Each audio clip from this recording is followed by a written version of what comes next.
Première épître aux Corinthiens, chapitre 1.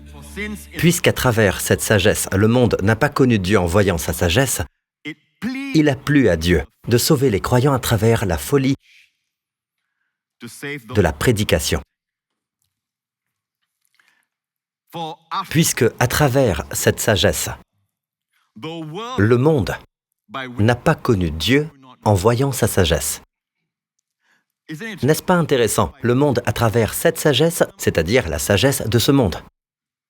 D'ailleurs, les gens courent après la sagesse, n'est-ce pas? L'IA n'est qu'une quête de sagesse, n'est-ce pas?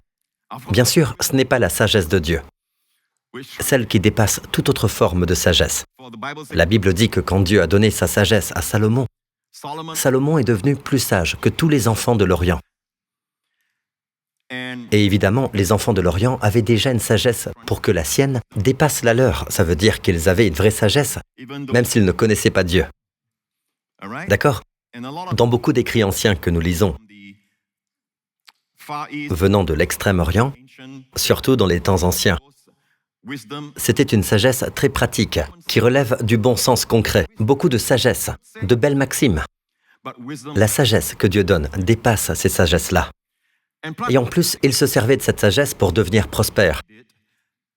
Et c'est ce qu'ils ont fait. Ils sont devenus des gens prospères dans leur société. Or, la sagesse de Salomon a fait qu'il soit l'homme le plus riche de son époque et de toute l'histoire. Amen. Alors, nous savons tous que Dieu ne veut pas que nous soyons cupides, dit la Bible, est en effet à la racine de tous les maux, et non l'argent lui-même. La racine de tous les maux, c'est l'amour de l'argent. D'accord? Mais malgré tout, on ne peut pas effacer le fait que Salomon était devenu l'homme le plus riche après avoir reçu la sagesse de Dieu. D'accord? Donc encore une fois, ça montre quoi? La sagesse que Dieu donne dépasse toute la sagesse de ce monde. Et dans sa sagesse, Dieu savait que quand l'être humain essaierait de poursuivre la sagesse, la science et les découvertes, tout ça resterait très limité à ce qu'il peut prouver, à ce qu'il peut voir, à ce qu'il peut toucher, à ce qu'il peut ressentir, d'accord? Surtout ce qu'il peut voir, que ce soit au moyen de scans spéciaux et ces technologies-là. Or, il ne réalise pas qu'il y a un monde bien plus grand que notre monde matériel. Un monde invisible. Invisible ne veut pas dire irréel. Nous avons grandi en pensant qu'invisible veut dire que si on ne voit pas, ce n'est pas réel. Mes amis, la Bible dit que les choses matérielles, vous m'avez déjà entendu le dire dans ce passage-là, là je cite la Bible, les choses matérielles, même votre corps, comme la chaise sur laquelle vous êtes assis, parce que c'est ce qu'il y a de plus proche de vous en ce moment. Même vos vêtements, tout ce que vous pouvez voir est temporaire. Ça a une date de péremption. Mais vous avez mentionné mon corps, pasteur. Oui, nos corps aussi. Mais grâce soit rendue à Dieu. Pour nous qui croyons en Christ, la Bible dit que nous recevrons un corps nouveau quand Christ reviendra. Donc votre corps actuel a une date de péremption. Amen. Comme tout ce qui est physique. Mais la Bible dit, le même verset va plus loin et déclare, les réalités, les invisibles, sont éternelles. Dieu est éternel. Amen. Un jour, quand nous serons au ciel, amen, et que nous aurons ce corps nouveau, nous serons capables de voir Dieu.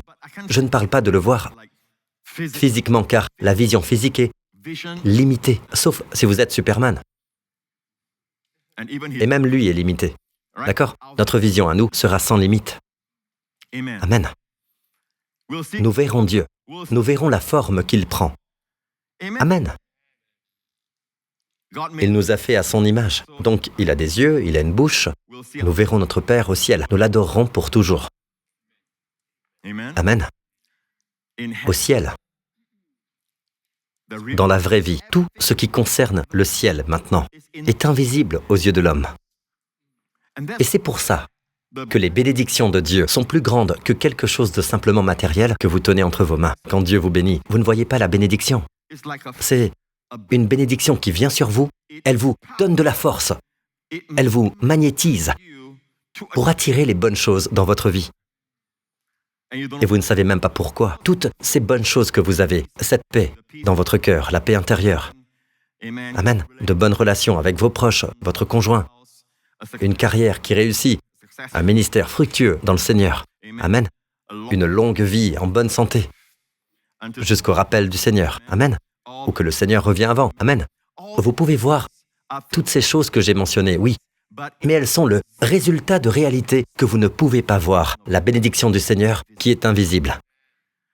Et toutes ces choses que je viens de mentionner sont des choses que vous pouvez voir, ressentir et toucher. Mais vous savez quoi? Ce sont des effets. Mais elles restent temporaires de ce côté-ci du ciel. D'accord? Ne fixez pas vos yeux sur ces choses quand elles arrivent. Ne fixez même pas vos yeux sur les effets des bénédictions, sur les résultats finaux quand ils se manifestent. Tournez-vous vers le Seigneur. Amen. Louez le Seigneur.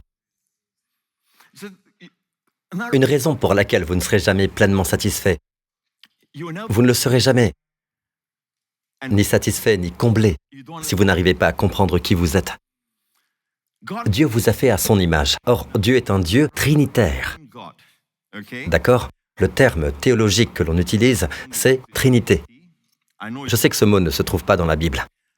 Beaucoup de réalités sont décrites dans la Bible avec des mots nouveaux que les hommes ont inventés, mais la vérité qu'elles expriment se trouve bien dans la Bible. D'accord? Par exemple, l'expression « enlèvement » décrit une vérité. Ou si vous préférez que j'utilise le mot grec qui se trouve dans la Bible, « harpazo », l'enlèvement de son peuple quand il reviendra. Nous appelons cela l'enlèvement.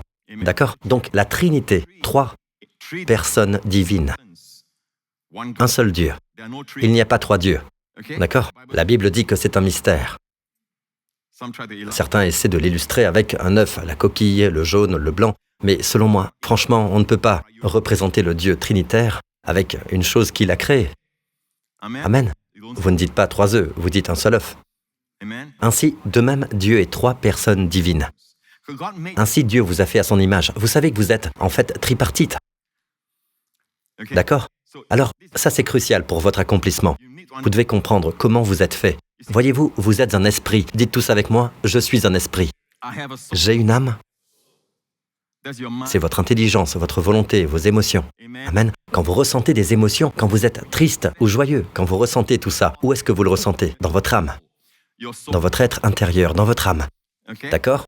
Amen. Maintenant, parlons de votre esprit. Comment reconnaissez-vous votre esprit? Votre esprit, c'est la partie intuitive. Vous savez des choses qui dépassent votre âme. Votre intelligence fait aussi partie de l'âme. D'accord? L'intelligence fait partie de l'âme. D'accord? Elle se sert du cerveau, qui est dans le corps, mais ça reste l'âme. L'intelligence, c'est l'âme. D'accord? Vous me suivez jusqu'ici? Nos émotions font aussi partie de l'âme. Notre volonté se trouve aussi dans l'âme. Mais l'esprit, c'est là où vous avez l'intuition, la conscience. Vous savez, quand vous faites quelque chose, malheureusement, la conscience est un mot tellement beau dans la Bible pour les croyants du Nouveau Testament. Nous avons une bonne conscience, mais ce mot est utilisé dans un mauvais sens dans le monde. Vous savez, quand quelqu'un a de la conscience, on dit « Oh, je me suis senti coupable d'avoir fait quelque chose de mal », quelque chose de proche du mot « scrupule », qui est lié à la conscience, d'accord? C'est l'idée de conscience. Ma conscience me travaille. Quand j'ai fait ça, ma conscience m'a travaillé. Donc, ce que vous exprimez, c'est qu'au fond, votre esprit, pour le croyant, l'esprit est vivant. D'accord? Pour le pécheur, son esprit est mort. À cause de vos fautes et de vos péchés. C'est cette partie-là qui naît de nouveau quand vous venez à Christ. D'accord? Donc, l'esprit a 3 fonctions. L'intuition, c'est là que le Saint-Esprit vous conduit. Beaucoup d'entre nous, même si nous étions morts, la Bible utilise précisément l'expression « mort à cause de vos fautes et de vos péchés ». Nous avons besoin de naître de nouveau, mais il reste quand même une manifestation résiduelle. Vous savez, parfois des gens peuvent percevoir certaines choses avant même de les savoir consciemment. Ils savent que quelque chose, que cette personne-là n'est pas bonne.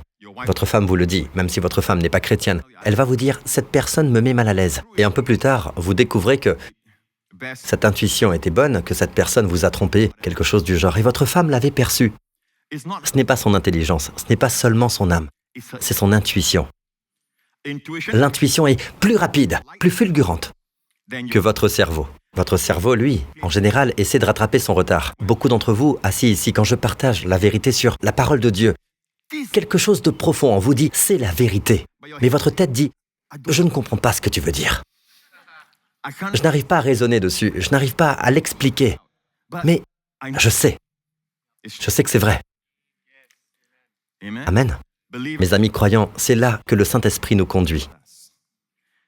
Et chez nous, c'est plus aiguisé, plus fort, plus grand que chez les pécheurs.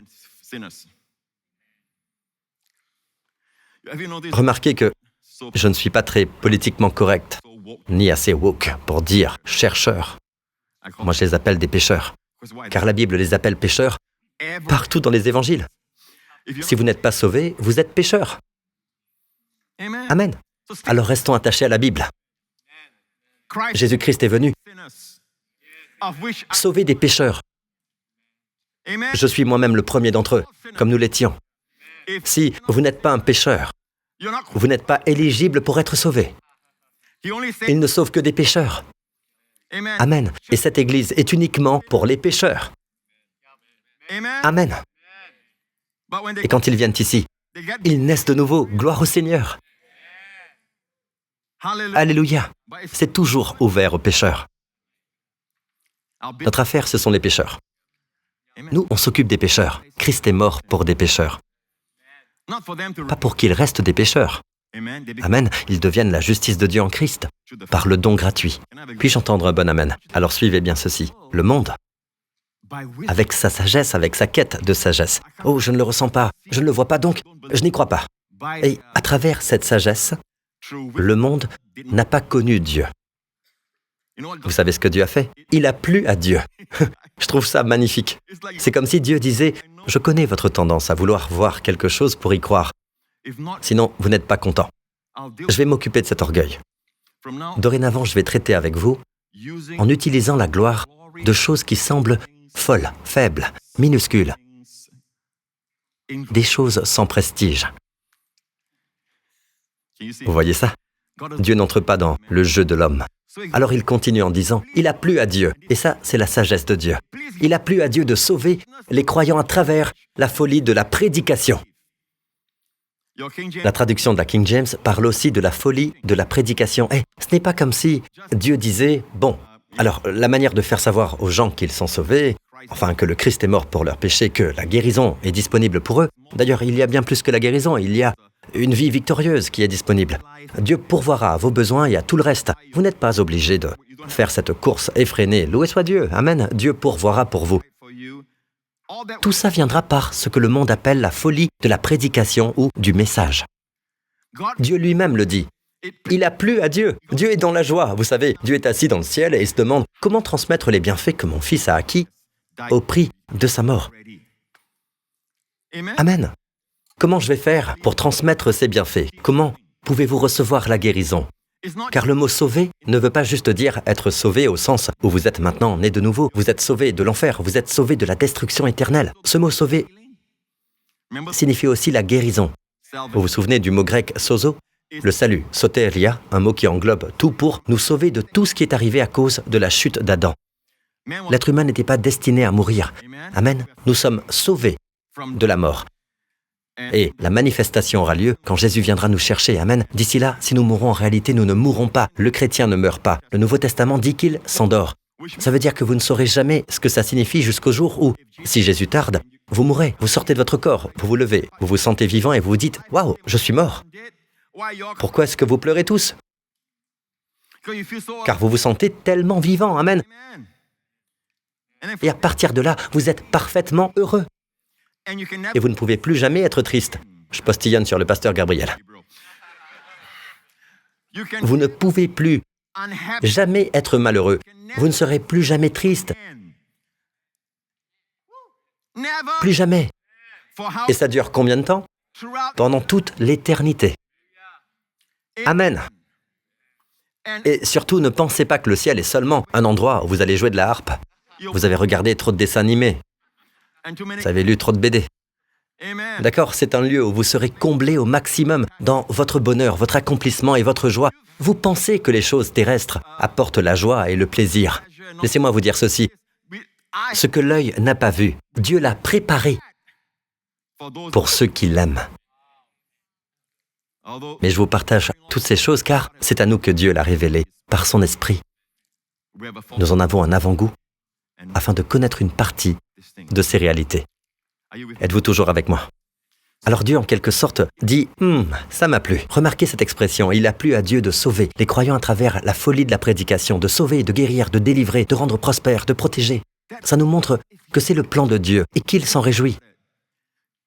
Et ça rend vraiment essentiel que vous écoutiez la parole de Dieu. En fait, les gens du monde disent, en passant je précise qu'il n'est pas écrit « la folie de l'art oratoire ». Non, il est question de prédication. Il faut que ce soit la prédication d'un message précis, pas prêcher n'importe quoi. N'importe qui peut faire un discours en public sur toutes sortes de sujets. Pas vrai. Ils peuvent faire des conférences du genre TED Talk et faire de nombreuses conférences. Ils donnent beaucoup d'exposés et ces exposés ont beaucoup à voir avec la sagesse humaine, la sagesse de ce monde. Mais Dieu parle, lui, du message qui est prêché. C'est ce que nous allons voir tout à l'heure, à savoir que c'est Christ crucifié. Il faut que ce soit ce message-là qui soit prêché. Et pourtant, Dieu appelle ça la folie de la prédication ou du message. Le message prêché, oui, c'est le seul moyen qui a plu à Dieu pour sauver, guérir, délivrer, protéger, rendre prospère. Alléluia. Donc c'est important, c'est vital pour nous de continuer à écouter la parole. Ne passez pas à côté de ça. Vous savez, chaque fois que j'entends des témoignages, depuis que je suis un jeune croyant, comme ceux que le pasteur Gabriel partage, je n'écoute pas seulement leurs témoignages, je me réjouis de leurs témoignages. Comment avez-vous reçu ça? Comment vous le recevez? Si vous écoutez bien, vous verrez qu'il parle de communion. C'est un autre moyen de transmission. C'est le plan de Dieu, même si ça semble facile. Pourquoi Dieu utiliserait la communion? Je ne paie même pas pour ça. Et vous savez quoi? Si je ne paie pas pour ça, en tant que bon Singapourien, je me dis que ce n'est pas bon. Il faut que je paie, alors ce sera bon. C'est pour ça que parfois je viens à l'église, pasteur, et parfois je ne viens pas parce que je n'ai rien à payer. Mais si je paie mon billet et que c'est cher, c'est 500 $, parce que je vais voir une célébrité que j'aime et que c'est la meilleure place qui coûte 500 $. Bon, disons 100 $, d'accord? À 100 $, là, vous allez venir. Pourquoi? Parce que vous avez payé.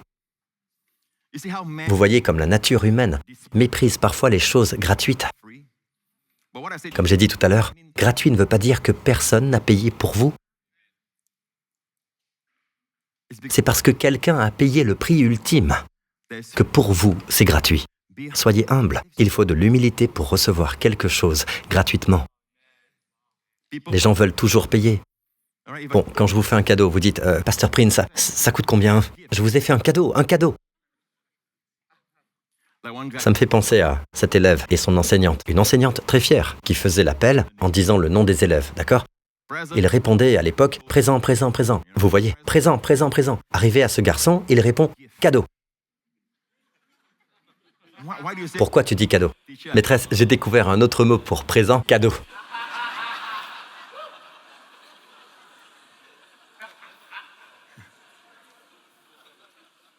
Quand on n'arrive pas à recevoir un cadeau, c'est une preuve d'orgueil. D'accord? Nous, à Singapour, cela nous gêne. Mais de quoi êtes-vous vraiment gêné? De quoi, au juste? Du fait que vous n'avez pas payé, n'est-ce pas?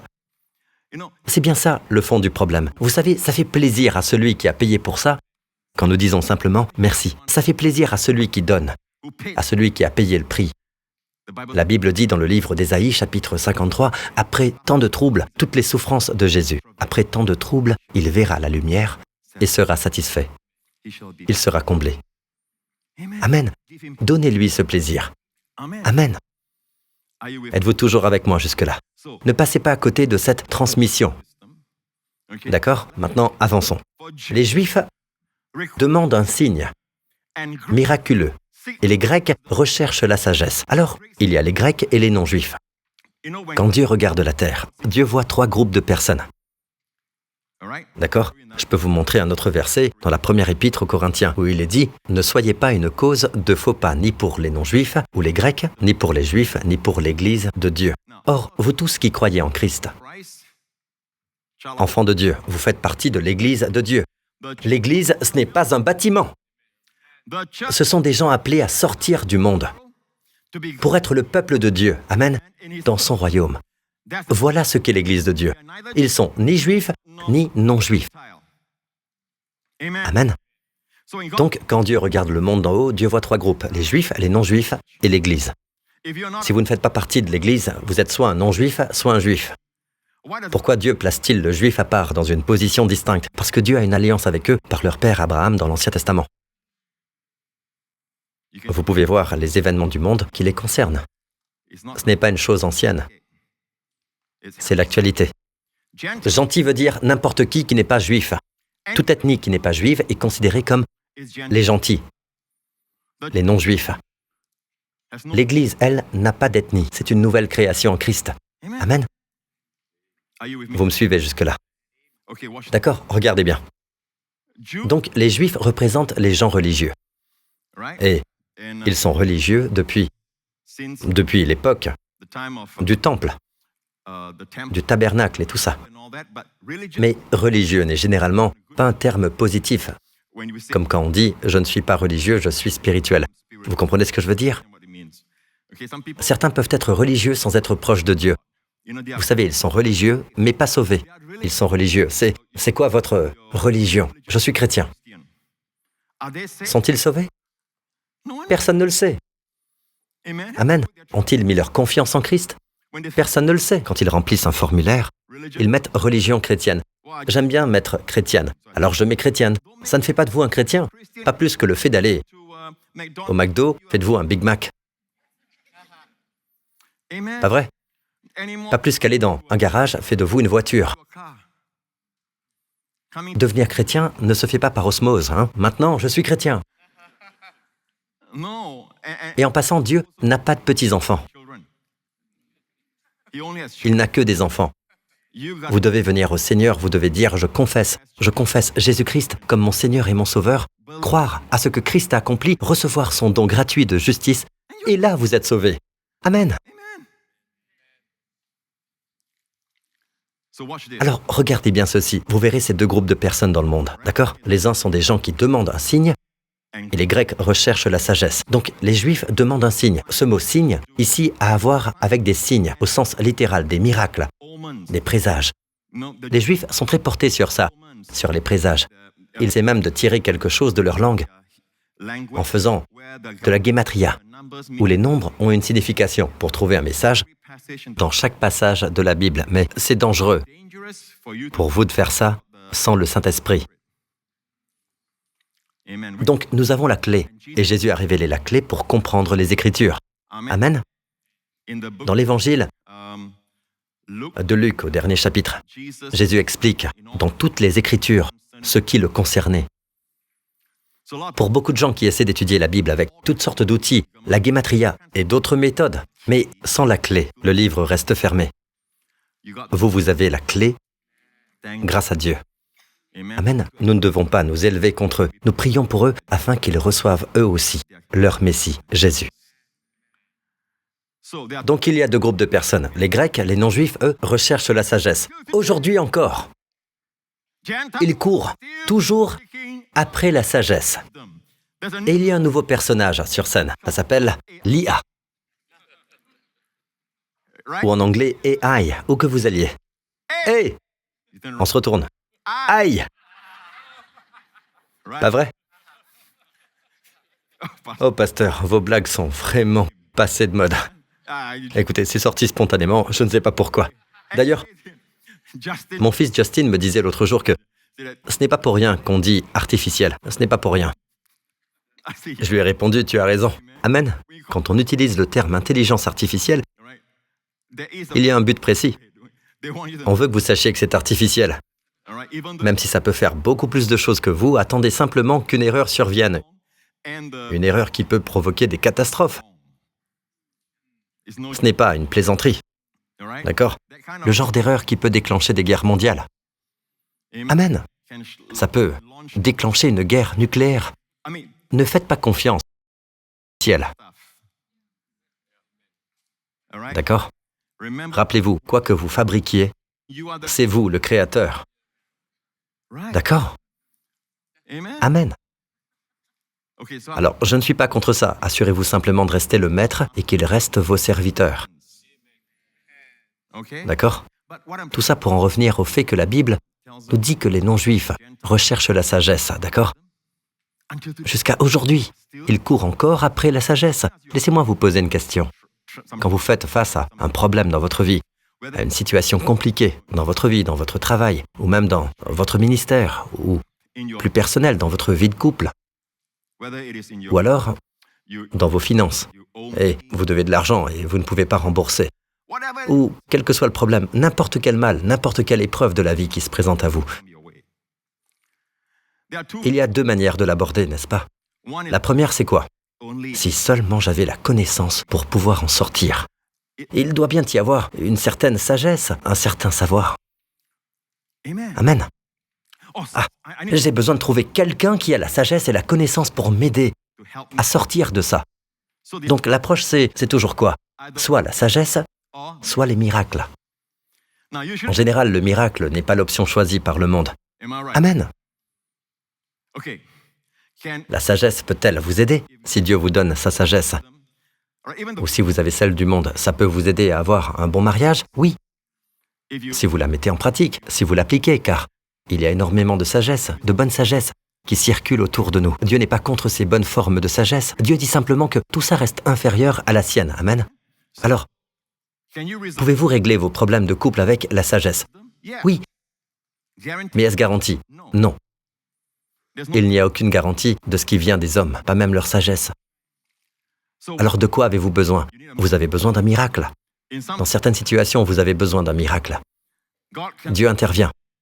Amen. Dieu dépose quelque chose dans les pensées de votre mari ou celles de votre femme, une pensée qui fait fondre son cœur, alors il laisse tomber l'autre femme et revient vers vous. Alors il va lâcher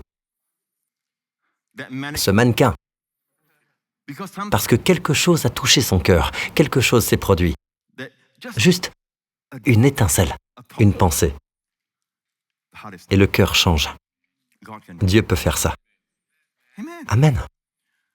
Quand vous êtes malade et que vous êtes sur un lit d'hôpital, il y a deux approches possibles. Les médecins vont venir et vous apporter leur savoir en matière de médecine sur les protocoles, les étapes que vous devez suivre. Et c'est une bonne médecine. Dieu, tout bienfait et tout don parfait viennent d'en haut et ne sont pas à rejeter. Amen. Mais si la personne est tout près de la mort, au dernier stade de la maladie, de quoi a-t-elle besoin? D'un miracle. Vous êtes d'accord? Les Juifs, eux, ont tendance à ne compter que sur les miracles, parce qu'ils croient en Dieu. Ils ont simplement tendance à aller dans ce sens-là. Je parle de Juifs très religieux. Tandis que les gens du monde, eux, ont tendance à aller vers quoi? La sagesse encore et toujours. Elle va tout régler. Plus de connaissances, plus de pouvoir. L'homme qui possède la connaissance possède le pouvoir. Dans une certaine mesure, c'est vrai, d'accord? C'est pourquoi nous avons des systèmes d'éducation bien organisés, mais ce n'est pas tout le pouvoir. Vos proches peuvent être à l'agonie. Et même si vous êtes très instruit avec de nombreux titres attachés à votre nom, même si vous êtes professeur, qu'importe, vous restez impuissant. Donc tout ça reste limité. Écoutez bien, la sagesse de Dieu, les Juifs la recherchent, ils sont plus proches dans un sens, n'est-ce pas? Mais malgré tout, ils ne voient pas Christ. Alors est-ce qu'ils voient les miracles et les signes? Ils ne les voient pas. Vous me suivez toujours jusque-là? Alors, Paul dit, je vais encore vous montrer la voie par l'excellence. Les choses qu'ils recherchent. Nous prêchons un Messie crucifié. Scandale pour les Juifs. Et folie pour les non-Juifs. Les Juifs disent, Christ est mort sur la croix. Vous savez que nous, le peuple juif, nous méprisons la croix. En fait, notre Bible dit que tout homme pendu au bois est maudit. Non seulement il a subi la peine de mort, mais si on le prend de son lit de mort ou de la civière, et qu'on le suspend au bois, c'est le signe que cette personne est maudite. Et c'est pour ça que Jésus est mort sur le bois. La Bible dit, en reprenant ce verset, si vous regardez bien dans l'Épître aux Galates, il est écrit que Christ est devenu malédiction pour nous, pour que vous soyez tous bénis. Alors ils disent que c'est un scandale, une pierre d'achoppement. Comment croire que... Oula, je dis une pierre d'achoppement et j'ai failli trébucher moi-même. Waouh, vous avez vu comment j'ai retrouvé mon équilibre là? Vous avez vu ça? Dieu renouvelle ma jeunesse comme celle de l'aigle. Amen. Le pasteur Loren serait tombé, lui. Pas vrai? Ses muscles sont trop lourds. Vous voulez revoir ça? Hein? C'est comme ça. Alors, il est dit que les Juifs considéraient qu'un tel homme, un homme sur la croix, comment pourrait-il faire des miracles? Il est faible. Il est mort. Pourtant, le fondement de chaque miracle dans notre vie a été payé en la croix pour ceux qui ont des yeux pour voir. Dieu aimant le monde. Et Dieu est comme, visualisez cette image, Dieu en larmes, qui présente la croix au monde en disant « Je vous aime ». En la croix, je dois être juste, sinon tout l'univers se désintégrera. Comment puis-je être juste et ne pas punir la désobéissance, le péché et la rébellion, et rester juste? J'aime les êtres humains, j'aime les pécheurs. Je les aime même s'ils se sont éloignés de moi. En fait, Dieu l'a exprimé comme ça un jour à propos d'Éphraïm. Il a dit « Mon cœur est bouleversé comme celui d'un père devant un fils égaré. » Vous savez, vous aimez votre enfant et votre enfant s'égare. Vous continuez à aimer votre enfant. Mon cœur est bouleversé comme ça, vous savez. Pourquoi ne reviendrais-tu pas vers moi? Comme pour le fils prodigue, le père attend, guettant l'horizon dans l'attente de son retour. Le Seigneur dit « Mais si je t'accepte avec tous tes péchés, qu'en sera-t-il de la justice? Est-ce que je reste juste si je ne te punis pas pour tes péchés? » On raconte qu'il y a très très longtemps, il y avait un roi qui vivait dans un pays gouverné par de bonnes lois. Et le peuple prospérait dans ce pays. Mais l'une de ces lois disait que lorsqu'il y avait un acte criminel, un certain type de crime, la peine encourue, c'était la mort. Oh, pardon, une peine de mort, mais par des coups, par la flagellation. Et il se trouve que ce roi avait une fille qu'il aimait énormément. Et cette fille a fini par commettre un crime. Tout le monde a regardé le roi en se demandant, va-t-il changer la loi? Parce que c'est sa fille? Non, a-t-il dit. Ce jour-là, elle devra payer. Et le jour est arrivé. Ils ont attaché la fille là-bas au poteau de flagellation et ils allaient la fouetter jusqu'à ce qu'elle meure. Pas juste quelques coups, ils fouettaient jusqu'à la mort. Et au tout dernier moment, le père a enlevé sa robe. Il a retiré son manteau et le père a arrêté l'exécution.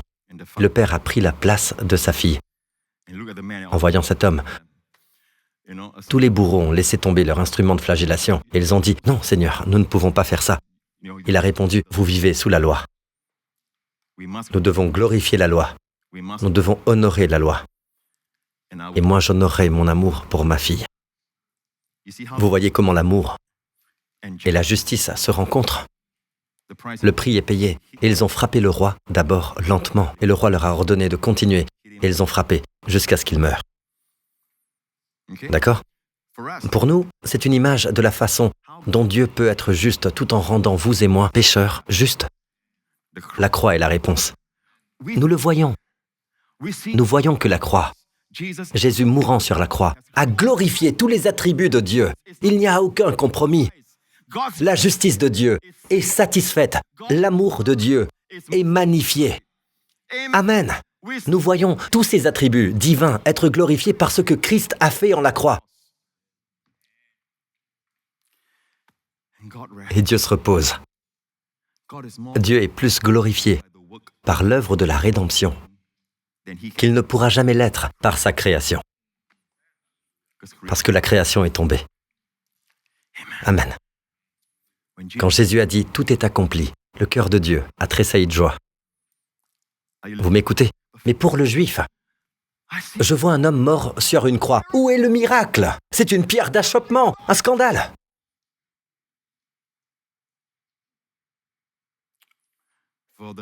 Pour le non-juif, cette histoire est une folie totale. Un homme mourant sur une croix pour me sauver. Il est mort. Ces aveugles qui ne voient pas. Pourquoi il a été cloué sur la croix? C'est pour vos péchés. Amen.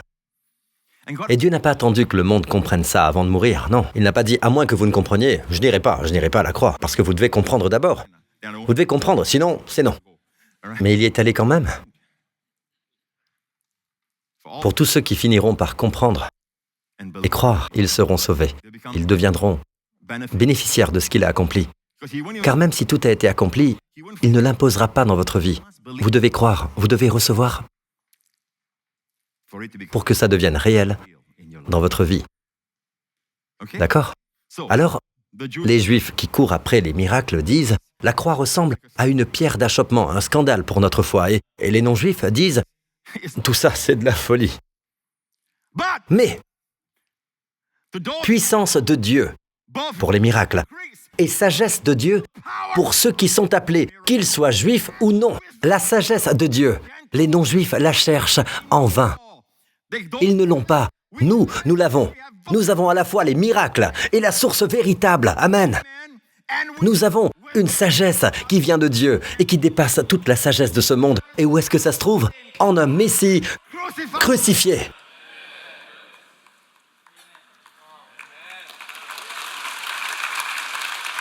Vous voyez ça? Donc, pour les Juifs, ils recherchent quoi? Un signe. Et qu'est-ce que nous avons en réalité?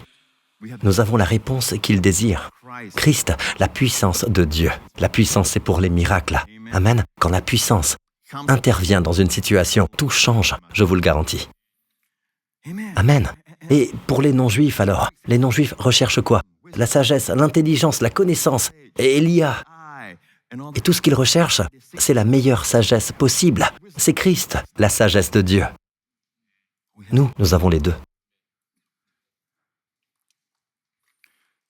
Parfois, nous essayons avec la sagesse de Dieu de résoudre quelque chose et le problème est réglé. Nous demandons à Dieu la sagesse et il nous donne la lumière qui s'allume d'un coup. Mais pourquoi je n'avais jamais vu ça? Parfois, nous faisons juste une prière pour une situation et toute la sagesse du monde ne peut plus rien pour vous dans cette situation-là. Par exemple, vous êtes dans un bâtiment et ce bâtiment est sur le point de s'effondrer. Vous ne le savez pas. Ces choses arrivent, même à notre époque moderne, n'est-ce pas? Disons que vous êtes en visite et que vous passez de très bonnes, d'excellentes vacances dans ce pays étranger. Et ce bâtiment-là, précisément celui dans lequel vous êtes, va s'effondrer. D'accord? Toute votre sagesse, même si vous demandez à Dieu toute la sagesse, toute cette sagesse-là ne s'applique plus dans cette situation. Ce dont vous avez besoin, c'est de la puissance de Dieu.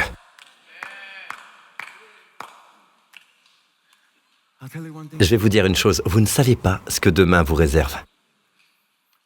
Aucun de vous, même avec tout le génie du monde, même si vous êtes un professeur, que vous êtes comme ces gens qui ont un QI très élevé, et que vous faites partie de ceux qui sont tout en haut, dans les cercles les plus élevés. Et je respecte ça, je ne dis pas que c'est mal. Je dis simplement que ça ne servira à rien si vous vous trouvez dans un endroit condamné et que vous ne le savez même pas. Savez-vous ce qui va se passer cette semaine?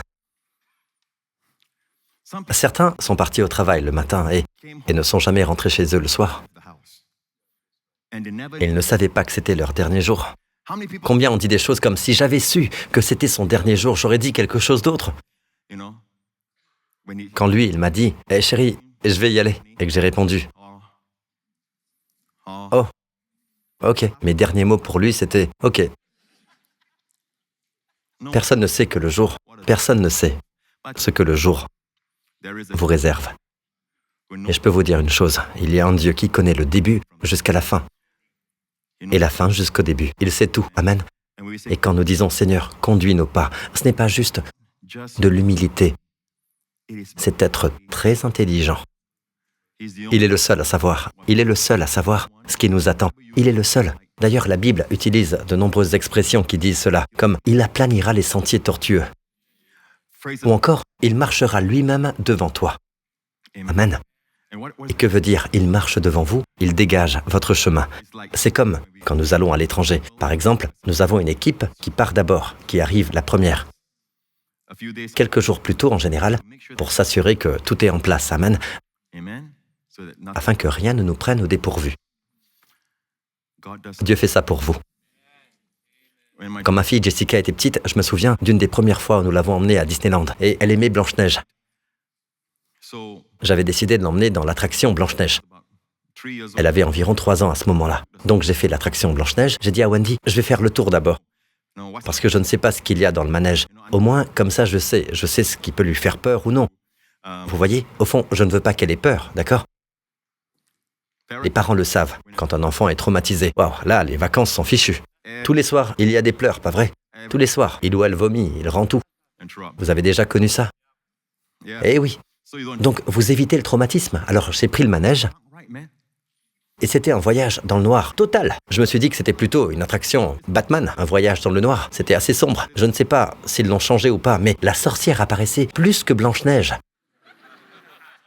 Alors, j'ai dit à Wendy, non, je crois que non. Eh bien, Dieu marche devant vous.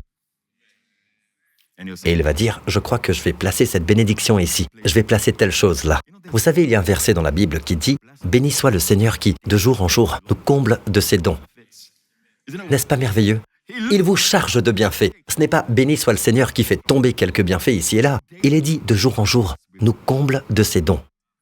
Là, je cite la Bible Darby. Vous pouvez aussi partir du mot combler ou charger.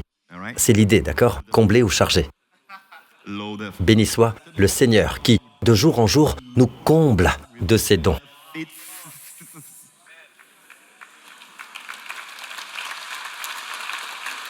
Béni soit le Seigneur, notre Dieu. Amen. Je ne sais pas ce que la journée réserve, mais je sais qu'elle sera comblée. Comment peux-tu dire ça ? Comment peux-tu dire ça ? Malheur, ne dis pas des choses comme ça. Quand vous dites de bonnes choses, de mauvaises arrivent. Au fait, ces idées insensées du genre, quand on dit de bonnes choses, alors de mauvaises choses vont finir par arriver. Ne dites pas des choses agréables sur votre fils, car on ne va pas vous croire. Arrêtez ! La Bible dit, la langue a pouvoir de vie et de mort. Grâce aux fruits de la bouche, on jouit du bien. Amen. Donc je peux dire, vous savez quoi ? Le lundi va être chargé de bienfaits. Je n'ai pas dit qu'il n'y aura aucune épreuve, mais il y aura un bienfait qui va m'apprendre comment traverser cette épreuve et la surmonter. Dieu a tout prévu d'avance. Amen. Bien. Donc, nous voyons que la réponse, c'est le Christ, la puissance de Dieu et la sagesse de Dieu. Ensuite, c'est presque comme si Dieu perçait une bulle dans l'orgueil de l'homme. Vous savez pourquoi ? Dieu dit, ma folie est plus sage que les hommes. Et d'ailleurs, ma faiblesse, là on parle des miracles, ma faiblesse, même mon petit doigt, la faiblesse de Dieu est plus forte que les hommes et que toute la sagesse humaine. Nous savons que Dieu n'a aucune faiblesse, nous savons que Dieu n'a aucune folie. C'est une façon de dire. Même ce qui semble être la folie de Dieu comme on la voit avec la croix, ça paraît tellement insensé pour le regard humain. Ça paraît tellement faible, un homme cloué à une croix, vu de l'extérieur. En réalité, c'est la puissance de Dieu et la sagesse de Dieu. Amen. La Bible dit que si les princes de ce monde, s'ils l'avaient connu, ils n'auraient pas crucifié le Seigneur de gloire. D'accord ? Et il est écrit ceci. Considérez, frères et sœurs, votre propre appel, il n'y a parmi vous ni beaucoup de sages selon les critères humains, d'accord ? L'expression ici, c'est selon les critères humains, la chair. Ça veut dire un homme naturel, un homme de ce monde, ni beaucoup. Ça ne veut pas dire aucun, pas beaucoup, ni beaucoup de sages selon les critères humains. Autrement, le pasteur Lawrence ne serait pas qualifié, d'accord ? Ni beaucoup de sages selon les critères humains, ni beaucoup de puissance, ni beaucoup de nobles, mais Dieu a choisi les choses faibles du monde pour couvrir de honte les sages. Dieu a choisi les choses faibles du monde pour couvrir de honte les fortes. Encore une fois, il parle ici de puissance et de sagesse. Vous voyez ça ? Et comment Dieu couvre de honte les choses qui sont puissantes ? Il continue en disant, les choses basses et méprisées du monde. Les gens disent, la croix, oh, quelle mort horrible ! Une mort horrible, pas vrai ? C'est comme si porter une croix aujourd'hui équivaut à porter une chaise électrique. Vous vous souvenez de la chaise électrique ou d'une corde, de pendu? Voilà à quoi ça ressemble. Mais regardez comment la croix a été glorifiée. Amen. Et il est dit que Dieu a choisi les choses basses et méprisées du monde, celles qui ne sont rien. Vous en regardez un. Ce garçon, à l'école, était celui qui bégait, qui cafouille le plus. Personne ne voulait de lui dans son groupe de travail. Personne ne voulait de lui. Personne ne le choisissait pour le foot, il est resté dans un coin pour les regarder jouer. Il était faible, il était un bègue, il balbutiait, il était timide, il ne pouvait pas se lever en classe pour lire, et même l'enseignant se moquait de lui. L'enseignant lui demandait à chaque fois de se lever, juste parce que cela faisait rire toute la classe. Voici ce garçon-là. Monsieur l'enseignant, voici ton élève. Amen. Les choses basses du monde. Dieu a choisi les choses faibles du monde pour couvrir de honte les fortes. Amen. Donc, le domaine précis de ma faiblesse, qui était ma bouche, est devenu maintenant mon ministère. C'est devenu ma principale force. Je fais attention à ce que je dis parce que je veux encore garder cette faiblesse. Amen. Parce que ma dépendance est en lui. Je veux qu'il remplisse ma bouche avec ses paroles. Amen. Quand vous commencez à voir toutes les manières d'agir de Dieu, vous apprenez à célébrer vos faiblesses, vos côtés négatifs, parce que c'est là que son plus vient se poser. Vous vous réjouirez quand c'est difficile, parce que c'est là que sa puissance se manifeste. Mais quand tout est lisse, facile et merveilleux et tout ça, il n'y a rien que Dieu puisse montrer. Prenez par exemple les éléments de la communion. Est-ce qu'on les a là? De toute façon, vous pouvez imaginer le petit morceau de pain et le petit gobelet. On a ça. D'accord? La plupart des églises dans le monde ne donnent pas un pain entier. Vous avez remarqué qu'elles ne vous achètent pas le pain entier. Tout le monde peut avoir du pain aujourd'hui. Tout le monde est content. Je me méfie, car avec un pain entier, quand vous prenez la communion, vous risquez de manger pendant tout le culte. D'accord? Même pour les disciples dans les premiers temps, c'était un petit morceau. Probablement, ils rompaient le pain et le faisaient passer. Pour nous, à cause de la logistique de milliers de personnes, on a ceci. Donc on a un petit morceau de pain ici. D'accord?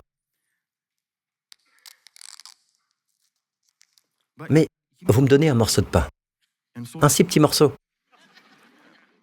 Chez moi, le pain, il est bien plus gros. Un truc comme ça, on peut lutter contre un cancer avec ça? Allons, voyons, qu'est-ce que ça peut faire? Qu'est-ce que ça peut faire? C'est si petit, c'est minuscule. Peut-être qu'il en faudrait 10 000, hein? Vous savez, le diable se moque de quoi? De sa faiblesse. Ça a l'air bas, ça a l'air faible. Je vous montre un exemple de la façon dont ça a plu à Dieu. Dieu a choisi les choses basses et méprisées du monde. Dieu les a choisies. Celles qui ne sont rien, pour réduire à néant celles qui sont. Oh que j'aime ça. Vous savez ce que sont les choses qui ne sont rien? Vous l'avez appris à l'école. Rien, ce n'est rien. Que dalle. Chez nous, on dit gosang, dilo, ou zéro. D'accord, zéro. Là, il y en a certains qui disent « Hé, Martha, je viens d'entendre le pasteur Prince dire « Gilo ». Je sais qu'on dit zéro, d'accord.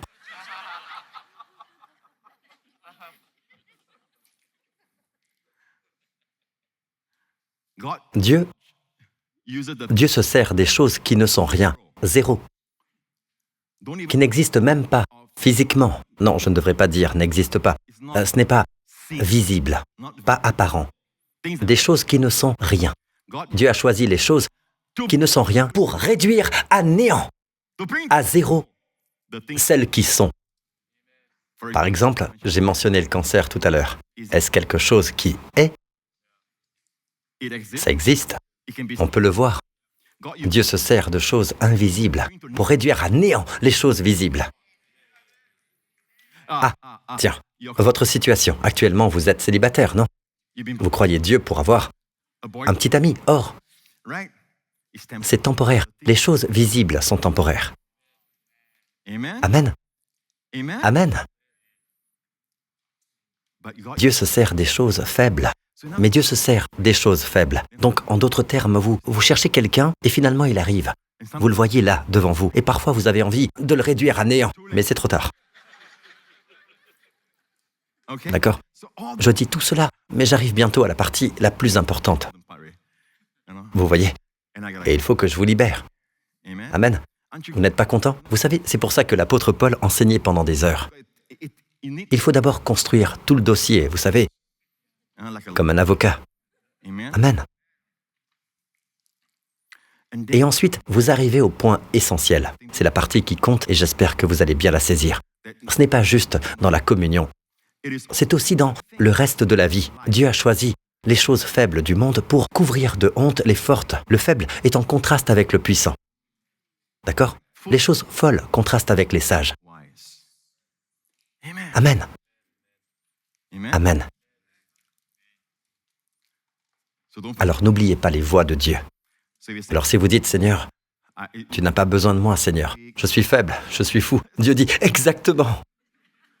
Tu es la personne que je cherche. Je peux me servir de toi. Alors si vous ne voulez vraiment pas que Dieu se serve de vous, il vaut mieux que vous disiez « Je suis fort, je suis sage ». Dieu dira « Je ne peux pas me servir de toi ». Dieu s'oppose aux orgueilleux, mais il fait grâce aux humbles. Amen. Amen. Si vous dites « Dieu se sert de moi », Pasteur Lorenz, je ne te regarde pas. Je suis très beau, tu vois. Je suis très beau, je suis beau gosse, quoi. Ou je suis très jolie, vous voyez, je sais que je suis très jolie. Si vous mettez votre confiance là-dedans, d'accord? Alors la beauté du Seigneur, cette lumière qui vient de l'intérieur et qui brille à travers vos yeux, ne reposera pas sur vous. Mais si vous dites, je ne suis pas vraiment très beau, dites-le au Seigneur. D'ailleurs, tout ça se passe dans la présence du Seigneur.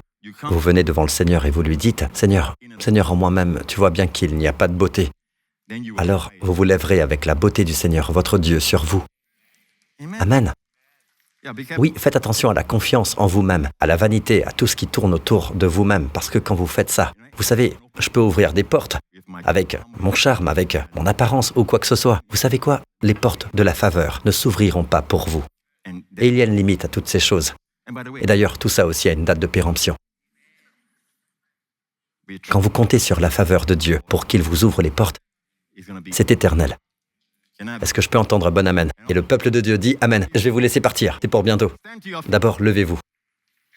Vous voyez, la grâce qui est en moi est bien plus grande que ce que vous êtes capable de recevoir. Et je vais vous laisser souffler, d'accord? Je vais vous laisser souffler. J'ai encore une histoire, d'accord? Ce sera pour une autre fois. Nous aimons ceux qui veulent croire en Christ, amen, et recevoir le salut, d'accord? Faisons cela maintenant. Vous qui savez que Dieu a parlé à votre cœur et vous vous dites « Je veux entrer dans tout cela, je veux que Jésus soit mon Seigneur, je veux recevoir ce don gratuit, je ne veux plus être une personne orgueilleuse, je veux dépendre du Seigneur. » Priez pour moi, Pasteur Prince, répétez cette prière avec moi. Père Céleste, je confesse que Jésus-Christ est mon Seigneur. Christ est mort sur la croix pour porter tous mes péchés. Et je crois que lorsque j'ai été déclaré juste, acquitté de tous mes péchés, tu l'as ressuscité d'entre les morts. Merci, Père, car maintenant, je suis né de nouveau, une création toute nouvelle en Christ. Les choses anciennes sont passées. Voici, toutes choses sont devenues nouvelles. Enseigne-moi, dès maintenant, parce que je suis désormais ton enfant, éternellement sauvé. Merci, Père, au nom de Jésus.